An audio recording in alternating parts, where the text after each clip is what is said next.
21শে জুলাই খুব সংক্ষেপে বলি, আমি একপ্রস্থ ছাত্র রাজনীতি করার পর, তখন তো এত কাগজ, এত চ্যানেল এসব ছিল না।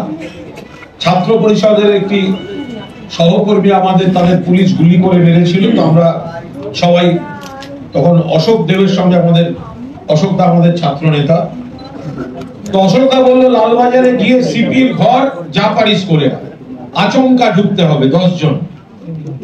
আমরা গেলাম, তো পরের দিন সব কাগজের লিড ছবি সিপির ঘরের সামনে, ওইসব করলে যা যা হয় তাই তাই হয়েছে, এবং ওখান থেকে শটান সেন্ট্রাল লকআপ, রাত্রে আবার জামিন টামিন করে সব অশোক দ্বারা বার করলো। তো প্রত্যক্ষ রাজনীতির পর আমি সাংবাদিকতায় পুরোদস্তুর ঢুকে যাই। এই 21শে জুলাই 1993 আমি তখন আজকাল কাগজ, মমতা বন্দ্যোপাধ্যায় 21শে জুলাই ডাকলেন, তখন তৃণমূলের তো জন্ম হয়নি, যুব কংগ্রেসের মমতাদি সভানেত্রী মমতাদি ডাকলেন মহাকরণ চলন। মহাকরণ, সেটা আনুষ্ঠানিক নাম হলো মহাকরণ অবরোধ। কেন অবরোধ? না সচিত্র পরিচয় পত্রের দাবিতে। কারণ তখন এই আই কার্ড গুলো আমাদের ছিল না, সারা ভারতবর্ষে ছিল না, কনসেপ্টটাই ছিল। এটা মমতা ব্যানার্জি গোটা দেশে যিনি প্রথম বলেছিলেন এই ভুয়ো ভোটার দিয়ে সিপিএম ভরিয়ে দেয়, সচিত্র পরিচয় পত্র চাই সকলে। ফলে আজকে যে আপনার কাছে, আমার কাছে, সারা ভারতবর্ষে সকলের সচিত্র পরিচয় পত্র আছে, তার পূর্ণ কৃতিত্ব মমতা বন্দ্যোপাধ্যায়। আর তার পেছনে রয়েছে 14 জন শহীদের বুকের রক্ত। সিপিএম বলে মহাকরণে গেছিল কেন? মহাকরণে তো জ্যোতি বসু মুখ্যমন্ত্রী বসতেন, মহাকরণ অবরোধ ডাকলো কেন?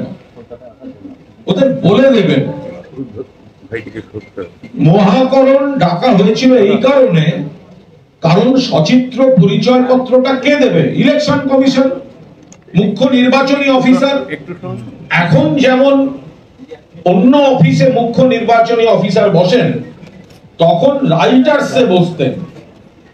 রাইটার্সে মুখ্য নির্বাচনী অফিসারের ঘর ছিল, সেই কারণে মহাকরণ অবরোধ রাখা হয়েছিল। কর্মসূচি ছিল 5টা পয়েন্টে জমায়েত, এবং সেই 5টা পয়েন্টে জনসভা হবে, শান্তিপূর্ণ জনসভা। মঞ্চ থাকবে, সব জায়গা ভাগ করে দেওয়া হয়েছিল জেলাগুলোকে, আর মমতাদি সব জায়গা ঘুরে বক্তৃতা করবেন। একটা উন্মাদনা তৈরি হচ্ছিল, বোঝা যাচ্ছিল বিরাট লোক হবে, বিরাট লোক হবে। তো আমাকে তখন, আমি আজকালের সাংবাদিক, বয়স অনেক কম, আমার অ্যাসাইনমেন্ট পড়লো সারাদিন মমতা বন্দ্যোপাধ্যায়ের সঙ্গে। আর আমার সঙ্গে থাকলেন এখন প্রয়াত, আজকালের তখনকার চিফ রিপোর্টার, নামী সাংবাদিক শুভ শঙ্কর পাত্র।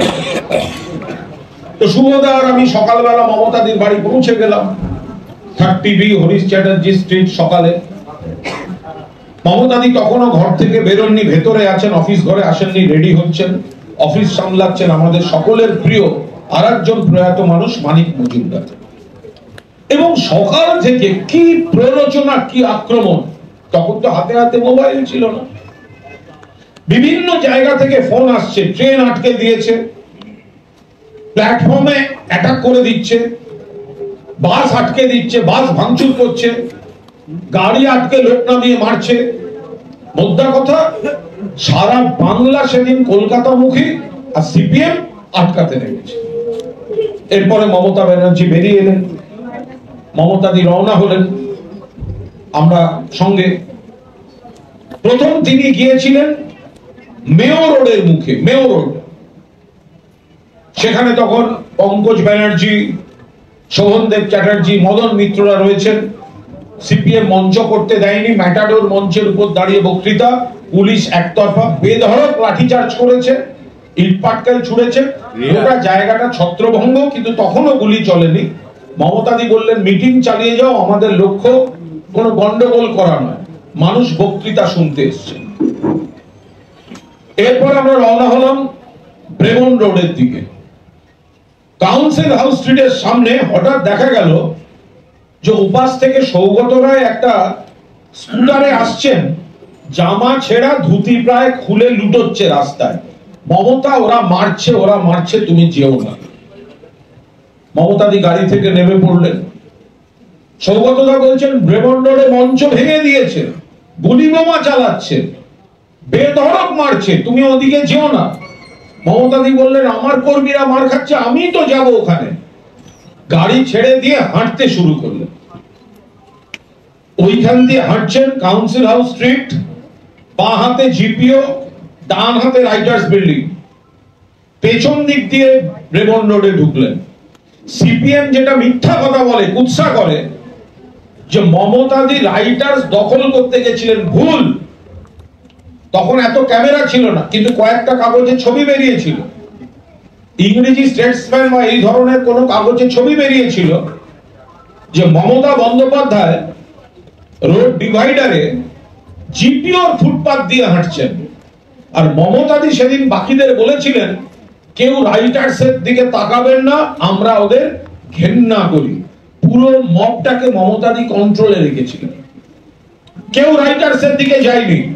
আর সিপিএম বলে না মহাকরণ দখল করতে গেছিল, সেদিন যদি মমতাদির ইচ্ছা হতো মহাকরণটা দখল হবে, জ্যোতি বসুর 14 গোষ্ঠী কিন্তু সেদিনকে কিন্তু মহাকরণ রটাতে পারত না। কিন্তু এইসব পথে মমতাদি যাননি। ব্রেমন রোডের দিকে যখন ঘুরে গেছেন, তখন ক্রিকেট মাঠে ব্যাটসম্যান নামলে যখন স্টান্স নেয়, ব্যাট ঠোকে যেরকম কয়েকশো হারমাত, কেউ পুলিশ, কেউ সিভিল ড্রেসে পুলিশ, কেউ গুন্ডা, লাঠি ঠুকছে, অশ্রাব্য গালাগালি, আর ও পাশ থেকে ইট উড়ে আসছে। আর পেছনে একটা সমুদ্রের গর্জন, একটা গর্জন হচ্ছে হামলা করার, আর একটা হচ্ছে আর্তনাদ। তার মধ্যে দিয়ে মমতাদি ব্রেমন রোডের মুখে গিয়ে পৌঁছলেন পি বোর্ডের সামনে। একটা মব মমতাদিকে ঘিরে ফেললো, ওদের মব, ঠেলতে ঠেলতে, মারতে মারতে দেয়ালে, একদম ফুটপাতের দেয়ালে বিশ্রী ভাবে মারা হয়েছিল। শেষে মমতাদির দিকে বন্দুক তুললো দুটো পুলিশ। সেই সময় রিভলভার বার করেছিলেন মমতাদির পার্সোনাল সিকিউরিটি অফিসার মাইতিদা, তিনিও কলকাতা পুলিশের একজন কর্মী। সে এক দৃশ্য, নাটকীয় দৃশ্য। মাইতিদা রিভলভার বার করে চেঁচাচ্ছে, বন্দুক নামাও নইলে আমি গুলি করতে বাধ্য হব। মাইতিদা যদি সেদিনকে রিভলভার বার না করতেন, ওরা মমতাদিকে গুলিতে ঝাঁঝরা করে দিত। মমতাদি কার্যত অচৈতন্য হয়ে পড়লেন। সেখান থেকে তাকে নেটে ছবিগুলো দেখবেন, টিবোর্ডের সামনে যে ট্রাফিক স্ট্যান্ডটা, ওইখানে কোনোভাবে শোয়ানো হলো। সৌগতদা ছিলেন, অশোকা মন্ডল ছিল, আরো দু একজন ছিলেন। ওইখান থেকে পুলিশ তুলে নিয়ে যাবে, পুরো ব্যারিকেড করে আটকে দিল। ডিসিএসবির গাড়ি, সাদা অ্যাম্বাসেডর, সম্ভবত কিরিটি সেনগুপ্ত ছিলেন, আমার নামটা ঠিক মনে নেই। মমতাদিকে তুলে নিয়ে বেরিয়ে যাচ্ছে। ব্যারিকেডের বাইরে আমাদের গাড়িটা ছিল, আজকালের গাড়ি, আমরা ফলো করলাম। একমাত্র আমরাই ফলো করতে পেরেছিলাম, পুলিশেরও দ্বিতীয় গাড়ি ছিল না, একটাই গাড়ি, যেটা ওরা মমতাদিকে তুলে নিয়েছিল। সৌগতদা উঠে গেছিল।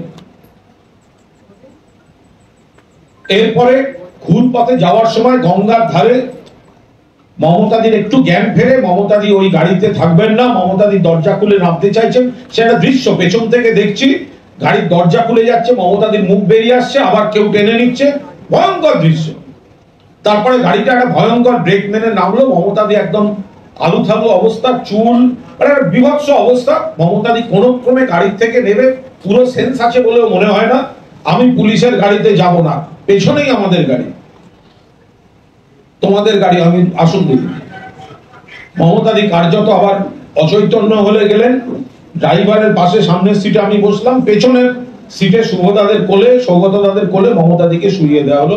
ওর মধ্যে মমতাদি বলছেন মেয়র রোডে গুলি চলেছে শুনেছি, মেয়র রোডে নিয়ে চলো আমাকে। আমরা মেয়র রোডে গেলাম, রণক্ষেত্র। তখন ধর্মতলা আর মেয়র রোড গুলি চলে গেছে, শহীদ, রক্তারক্তি অবস্থা। 14 জন মারা গেছিলেন, একজনের নাম ঠিকানা জানা যায়নি, 13 জন জানা গেছিল। ভয়ঙ্কর অবস্থা, নারকীয় অবস্থা। শূন্যে গুলি চালায়নি, কাঁদানে গ্যাস চালায়নি, শরীর লক্ষ্য করে গুলি চালিয়েছে, লাঠি চালিয়েছে। এবং রাজনৈতিক কর্মী তারা, কেউ কেউ অন্য কোনো উদ্দেশ্যে যায়নি। সিপিএম যে বলে পুলিশ আহত হয়েছিল, মিথ্যা কথা বলে। সেই দিন পুলিশ হাসপাতালের রেকর্ডে একজন ইনজিওর্ড পুলিশের চিকিৎসা হয়নি, কোনো প্রমাণ আদালতে দিতে পারেনি, মিথ্যা কথা বলে। ওদের ঔদ্ধত্য ছিল এমন ভাবে তাণ্ডব করতে হবে, ভয় যাতে কেউ আর সিপিএম বিরোধী আন্দোলন করার সাহস না পায়। সেখান থেকে দেখি মিনতি অধিকারী, রবীন্দ্রনাথ জেলার তখন তৎকালীন মহিলা কংগ্রেসের সভানেত্রী, মিনতিদির মাথা থেকে গল গল করে রক্ত পড়ছে, একটা লাঠি আর একটা পাথর মাথায় মেরেছে। মিনতিদিকেও গাড়িতে তুললাম, আমার পুরো ডান দিকটা রক্তে লাল হয়ে গেল, কিন্তু আমার কিছু না, গোটাটাই হচ্ছে মিনতিদির মাথা ফেটে তখন গল গল করে রক্ত পড়ছে। আমরা ওখান থেকে গাড়ি ঘুরিয়ে গেলাম এসএসকে হাসপাতাল।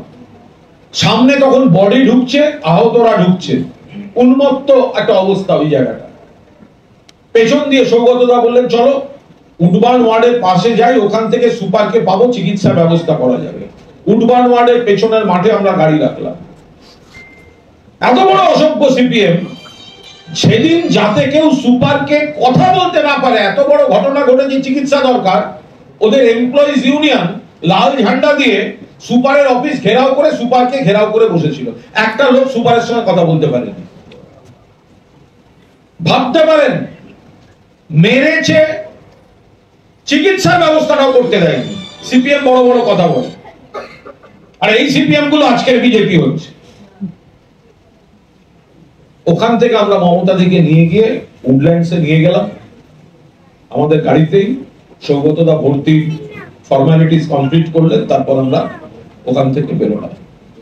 এরপরে মমতাদির জ্ঞান হওয়া থেকে উনি আরম্ভ করলেন কজনের ক্ষতি হয়েছে তাদেরকে দেখছে, তাদেরকে চিকিৎসা। ওই বেডে শুয়ে শুয়ে কিন্তু উনি সিনিয়র নেতাদের ডেকে কার কোথায় কি চিকিৎসা হচ্ছে, কে মারা গেছে, কি সমস্ত করেন। তারপরে একটা কমিটি তৈরি করে দেন, যে কমিটি শহীদ পরিবারের ক্ষতিপূরণের জন্য তৈরি হয়। এবং সেই কমিটির মাথায় ছিল কবি সুভাষ মুখোপাধ্যায়, বামপন্থী মানুষ, মমতাদিকে স্নেহ করতেন। সুভাষ মুখোপাধ্যায়ের নেতৃত্বে ক্ষতিপূরণের কমিটি হয়েছিল।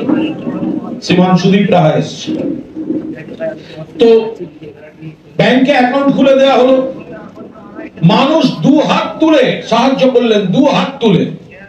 এরপর 5ই অক্টোবর হাজরা মোড়ে শহীদ পরিবারগুলিকে ফিক্সড ডিপোজিটের কাগজ, আর্থিক সাহায্য মমতা বন্দ্যোপাধ্যায় তুলে দিলেন। তারপর যখনই যা সুযোগ হয়েছে তাদের পরিবারগুলি থেকে চাকরি ইত্যাদি। অর্থাৎ গণ আন্দোলন এবং গণহত্যার পর শহীদ পরিবারের পাশে দাঁড়ানোর নজির, দায়িত্ব, সেটা যেটা মমতা বন্দ্যোপাধ্যায় দেখিয়েছেন সেটা কিন্তু নজিরবিহীন। এরপর থেকে প্রত্যেকবার 21শে জুলাই শহীদ তর্পণ শুরু হলো। এখন আমরা যারা তৃণমূল ঘরানা, তৃণমূল পরিবারের, আমাদের এরকম হয়ে গেছে, যখন নতুন বছরের ক্যালেন্ডার বেরোয়, কেউ দেখেন আরে দেখো তো দুর্গাপুজোর ছুটিটা কি বার পড়লো, কেউ দেখেন ঈদটা কোন সময় পড়তে পারে, কেউ দেখেন বড়দিন কি বার পড়লো, আর তৃণমূল পরিবার সবার আগে দেখে 21শে জুলাই এবার কি বার পড়লো। কারণ এর সঙ্গে রক্তের সম্পর্ক।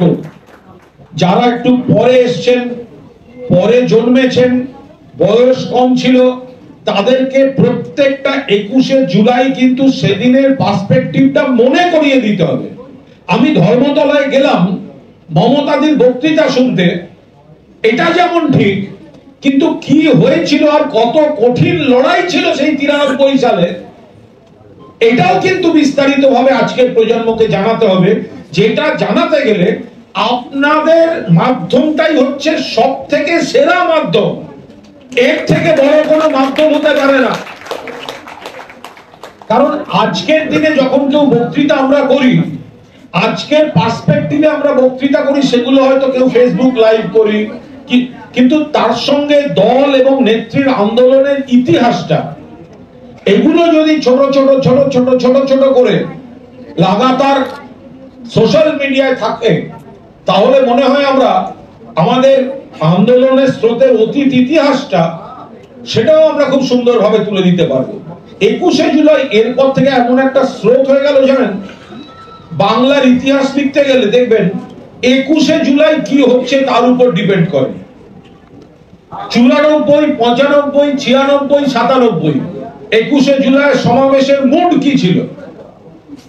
মুড ছিল কংগ্রেসের মধ্যে থেকে বিদ্রোহ। 21শে জুলাইয়ের মুড ছিল কংগ্রেসের মধ্যে থেকে বিদ্রোহ, যে সিপিএম এর বিরুদ্ধে লড়তে দিচ্ছে না হাইকমান্ড। 97 সালের 21শে জুলাই ধর্মতলা বলল সারা বাংলা, মমতা ব্যানার্জি এগিয়ে চলো, আমরা তোমার সঙ্গে আছি। 97 21শে জুলাই ধর্মতলা রায় দিল, আপনি কংগ্রেসে থাকুন অথবা নতুন দল গড়ুন, গোটা বাংলার মানুষ আপনার সঙ্গে আছে। সেই উৎসাহে 97 সালের 9ই অগাস্ট কংগ্রেস যখন নেতাজি ইন্ডোরে প্লেনারি করছে, ইন্ডোরে কংগ্রেস, সেই 9ই আগস্ট মেয়র রোডে গান্ধী মূর্তি থেকে মমতা বন্দ্যোপাধ্যায় ঘোষণা করলেন দলের মধ্যেই তৃণমূল কংগ্রেস কমিটি। এরপর 22শে ডিসেম্বর 1997 কংগ্রেস মমতা বন্দ্যোপাধ্যায়কে বহিষ্কার করলো, আর বিকেল 4টে মমতা বন্দ্যোপাধ্যায় দুপুরে ঘোষণা করে দিলেন আগামী নির্বাচন তৃণমূল কংগ্রেসের মঞ্চ থেকেই লড়ব। আর 1998 সালের 1 জানুয়ারি ভারতবর্ষের মুখে আনুষ্ঠানিকভাবে জন্ম নিল একটা দল যার নাম সর্বভারতীয় তৃণমূল কংগ্রেস, যার প্রতীক ঘাসের উপর জোড়া ফুল। 11 সালে রাজ্যে পালা বদল হলো, তার আগে প্রতিটা 21শে জুলাই একটা করে রাজনৈতিক তাৎপর্য ছিল।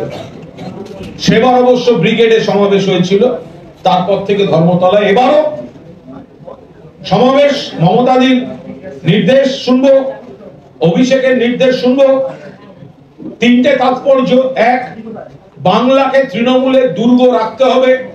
মমতা বন্দ্যোপাধ্যায়ের কর্মসূচি, মমতা বন্দ্যোপাধ্যায়ের উন্নয়ন আরো বেশি করে মানুষের কাছে পৌঁছে দিতে হবে।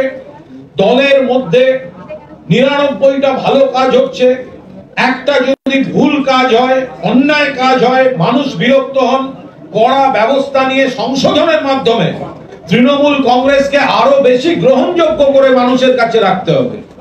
এটা গেল 1। 2, বিজেপি সিপিএম যারা কুৎসা, ব্যক্তি আক্রমণ, প্রতিহিংসা, এজেন্সি, টাকা বন্ধ, এদের চক্রান্তগুলো ভেঙে গুঁড়িয়ে দিতে হবে। আর 3, বাংলার রাজনীতিতে বাংলাকে যেমন তৃণমূলের দুর্গ করে রাখতে হবে, পাশাপাশি দিল্লির দরবার কিন্তু সময়ের সঙ্গে সঙ্গে ডাক দিচ্ছে। নরেন্দ্র মোদীর সরকার বেশি দিন টিকবে না। ইন্ডিয়া জোট সরকার গঠন করবে। যতদিন বিরোধী আছি আমরা, বাংলার 42 জন সাংসদ তৃণমূলের, বাংলার দাবি, বাংলার অধিকার, আমরা সোচ্চার হব। কেন্দ্রের জনবিরোধী নীতির বিরুদ্ধে সোচ্চার হব। আর নতুন সরকার যখন হবে বিজেপির পতনের পর, সেই সরকারের লাগাম যাতে মমতা ব্যানার্জির হাতে থাকে, সেই সরকারের লাগাম যাতে বাংলার হাতে থাকে, তার জন্য আমাদের জমিটাকে আরো শক্তিশালী করতে হবে। কোনো আত্মতুষ্টির জায়গা নেই। পরের পর ভোট জেতা হচ্ছে, আত্মতুষ্টির কোনো জায়গা নেই। আমরা বারবার যেটা বলছি, মমতাদি বলছেন, অভিষেক বলছেন, আমাদের নেতৃত্ব বলছেন, এই মেসেজটা গ্রাসরুট অবধি। আমরা তো একটা জায়গায় বক্তৃতা করব, কিন্তু আপনারা সবাই মিলে যেটা করছেন সেটা হচ্ছে প্রত্যেকটা মানুষের হাতের ফোনটাতেও আপনারা পৌঁছে যাচ্ছেন আপনাদের নেটওয়ার্কের মধ্যে দিয়ে। একটা বক্তৃতায় যেটা হবে না, 100টা বক্তৃতায় যেটা হবে না, 1000টা বক্তৃতায় যেটা হবে না, আপনার পরপর 2, 3, 4টে পোস্ট মানুষকে তৈরি করে দেবে, মানসিকভাবে তথ্য দেবে, যুক্তি দেবে, অতীতের সঙ্গে তুলনা করবে। এবং আমাদের যারা বিভিন্ন শাখা সংগঠন, ঘন সংগঠনের কর্মী আছেন, আমি তো বলবো যারা সোশ্যাল মিডিয়ায় কাজ করেন, যারা কমিউনিটি গ্রুপ তৈরি করে করেন, কেউ ইউটিউব চ্যানেল তৈরি করে করেন, কেউ ইন্ডিভিজুয়ালি করেন, এই সৈনিকদের লড়াইয়ের কোনো তুলনা নেই। তারা হয়তো অনেক সময় কোনো পৃষ্ঠপোষকতা পায় না, অনেক সময় কোনো উৎসাহ পায় না। যে পোস্ট করছে, যে নেতার হয়ে পোস্ট করছে, হয়তো সেই নেতার পাশে দাঁড়িয়ে একটা সেলফি তোলার সুযোগ সোশ্যাল মিডিয়ার কমিউনিটি সেই কর্মী পাননি, কিন্তু তিনি নীরবে সার্ভিস দিয়ে যাচ্ছেন দলকে, সার্ভিস দিয়ে যাচ্ছেন মমতা বন্দ্যোপাধ্যায়, অভিষেক বন্দ্যোপাধ্যায়, তৃণমূল পরিবারের। তাই আজ আপনাদের আরো একবার প্রণাম জানিয়ে আগামী কালের ঐতিহাসিক সমাবেশ সফল হোক, আর তার পাশাপাশি এই লড়াইটা আরো লম্বা এবং আজকের প্রযুক্তির যুগে আপনাদের ছাড়া এই লড়াই অসম্পূর্ণ। তাই আপনাদেরও অনেক অনেক অনেক অনেক দায়িত্ব বাড়ছে এবং আগামী দিন সবাই মিলে গোটা তৃণমূল পরিবার একজোট হয়ে তৃণমূলকে আরো কতটা নির্বাচনী সাফল্য, মানুষের ভালোবাসা, মানুষের দোয়া, মানুষের আশীর্বাদের দরজায় নিয়ে যাওয়া যায়, আমরা সবাই মিলে ধারাবাহিকভাবে তার পরীক্ষা দিয়ে চলবো। আশা করি আমরা সবাই একদিন উত্তীর্ণ হব। ভালো থাকবেন, বয়স্কদের প্রণাম, বাকিদের শুভেচ্ছা। জয় হিন্দ, বন্দে মাতরম, জয় বাংলা, সর্বভারতীয় তৃণমূল কংগ্রেস।